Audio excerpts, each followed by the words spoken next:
Jesi spremna? Izvadi čašu. Treba nam puno ulja, tako da je bolje skinuti pokopac. Bila bi fora da neko popije toliko ulja. Hej, Jill, prvo naspi kolu u čašu. Dobro, sad ću. Eto, vidiš, ostalo još. Sada treba da dodamo mentos.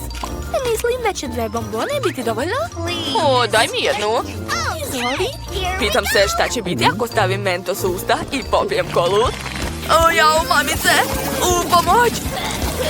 Ojoj, jesi videla to? Da, ali ja ću radije napraviti lava lampu. A ovaj smajli ću staviti na čašu.